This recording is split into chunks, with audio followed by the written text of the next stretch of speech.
Pouting Mahatma Gandhi के पुत्र हरिलाल गांधी ने तारांकन 27 जून 1936 तारांकन को नागपुर में इस्लाम कबूल किया था और तारांकन 29 जून 1936 तारांकन को मुंबई में उसने इसकी सार्वजनिक घोषणा की कि वो हरिलाल गांधी से अब्दुल्ला बन गया है। तारांकन 1 जुलाई 1936 तारांकन को जकारिया ने अब्दुल्ला के घर की बैठक में बैठे हुए रोष भरे शब्दों में कहा, अब्दुल्ला, यह मैं क्या सुन रहा हूं कि तुम्हारी यह 7 साल की छोकरी आर्य समाज मंदिर में हवन करने जाती है। तारांकन, यह अब तक मुस्लिम क्यों नहीं बनी? इसे भी बनाए। यदि इसे मुस्लिम नहीं बनाया गया तो इसका तुमसे कुछ भी संबंध नहीं है। हरिलाल पर इस्लाम का रंग चढ़ गया था और हर हाल में पूरे हिंदुस्तान को इस्लामी देश बनाना चाहता था। वह जकारिया के सवाल का कुछ जवाब नहीं दिया, लेकिन मनु ने जवाब दिया कि तारांकन, मैं इस्लाम कबूल नहीं करूंगी। तारांकन, जकारिया ने अब्दुल्ला की मासूम बेटी मनु, जो उस समय 7 या 8 साल की ही थी, उसकी ओर मुखातिब होकर कहा, तुम इस्लाम क्यों नहीं कबूल करोगी? यदि तुम इस्लाम कबूल नहीं करोगी तो तुम्हें मुंबई की चौपाटी पर नंगी करके तुम्हारी बोटी बोटी करके चील और कौवों को खिला दी जाएगी। फिर वे अब्दुल्ला हरिलाल को चेतावनी देने लगा, ए अब्दुल्ला, लड़कियां और औरतें अल्लाह की और मुस्लिमों को दी गई नेमतें हैं। तारांकन, देखो, यदि तुम्हारी बेटी इस्लाम कबूल नहीं करेगी तो तुम्हें इसको रखेल समझकर भोग करने का पूरा हक है। तारांकन, क्योंकि जो माली पेड़ लगाता है उसे फल खाने का भी हक है। यदि तुमने ऐसा नहीं किया तो हम ही इस फल को चौराहे पर सामूहिक रूप से चखेंगे। हमें हर हाल में हिंदुस्तान को मुस्लिम देश बनाना है, और पहले हम लोहे को लोहे से ही काटना चाहते हैं। तारांकन, कहकर वह चला गया था, और उसी रात उस मूर्ख अब्दुल्ला ने अपनी नाबालिग बेटी की नथ तोड़ डाली थी, अर्थात अपनी हब्स का शिकार बना डाला। बेटी के लिए पिता भगवान होता है, लेकिन यहां तो बेटी के लिए पिता शैतान बन गया था।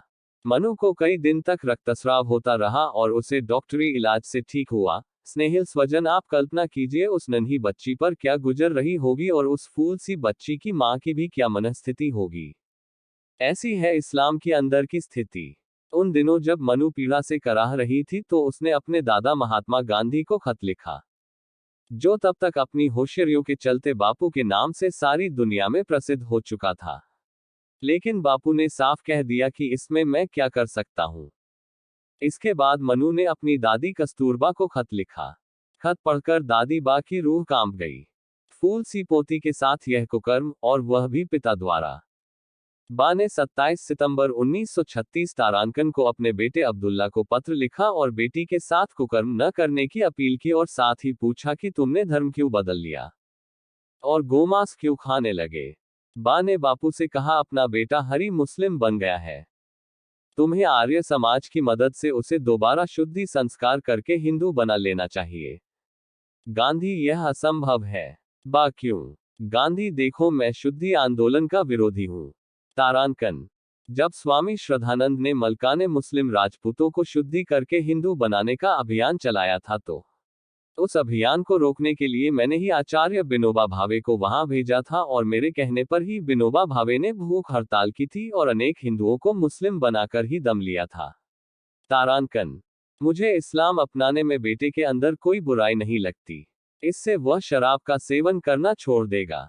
बा ने कहा, वह तो अपनी ही बेटी से बीवी जैसा बर्ताव करता है। हद है नीचता व क्रूरता की। यह सब मुस्लिमों में ही संभव रहता जहां स्त्रियों की बड़ी ही दुर्दशा रहती है। गांधी, अरे नहीं, वह ब्रह्मचर्य के प्रयोग कर रहा होगा। मैं भी तो अनेक औरतों और लड़कियों के संग नग्न सो जाता हूं और अपने ब्रह्मचर्य व्रत की परीक्षा करते हैं। कैरेट, देखिए गांधी की पुस्तक मेरे सत्य के प्रयोग। मैं तुम्हारे और तुम्हारे बेटे के कुकर्म पर मैं शर्मिंदा हूं। कहते हुए बा घर से निकल पड़ी थी और सीधे पहुंची थी आर्य समाज बंबई के नेता श्री विजय शंकर भट्ट के द्वार पर, और साड़ी का पल्ला फैलाकर आवाज लगाई थी, क्या अभागन औरत को भिक्षा मिलेगी? विजय शंकर भट्ट बाहर आए और देखकर चौंक गए कि बा उनके घर के द्वार पर भिक्षा मांग रही है। माँ, क्या चाहिए तुम्हें? मुझे मेरा बेटा लाकर दे दो। वह विधर्मियों के चंगुल में फंस गया है और अपनी ही बेटी को सता रहा है। माँ, आप निश्चित रहें, आपको ये भिक्षा अवश्य मिलेगी। अच्छी बात है, तब तक मैं अपने घर नहीं जाऊंगी। कहते हुए बा ने उनके ही घर में डेरा डाल लिया था। श्री विजयशंकर भट्ट ने अब्दुल्ला की उपस्थिति में वेदों की इस्लाम पर श्रेष्ठता विषय पर 2 व्याख्यान दिए, जिन्हें सुनकर अब्दुल्ला को बेहद आत्मग्लानि हुई कि वह मुस्लिम क्यों बन गया। फिर अब्दुल्लाह को स्वामी दयानंद का सत्यार्थ प्रकाश पढ़ने को दिया गया, जिसका असर यह हुआ कि जल्द ही बंबई में खुले मैदान में हजारों की भीड़ के सामने अपनी मां कस्तूरबा और अपने भाइयों के समक्ष आर्य समाज द्वारा अब्दुल्ला को शुद्ध कर वापस हीरालाल गांधी बनाया गया। गांधी को जब ये पता चला तो उन्हें दुख हुआ कि उनका बेटा क्यों दोबारा काफिर बन गया, और उन्होंने बा को बहुत डांटा कि तुम क्यों आर्य समाज की शरण में गई। अब बताइए, यदि ये बात सत्य है तो आप किसके साथ है, गांधी के या गोसे के साथ? तारांकन। मम सिंह द्वारा ये लेख फरहाना ताज लिखित पुस्तक वेद वृक्ष की छाया तले से उद्धृत। मेरा हाथ जोड़ के निवेदन है कि समस्त समाज को शेयर करे ताकि गांधी के बारे में लोग कुछ और भी जान सके।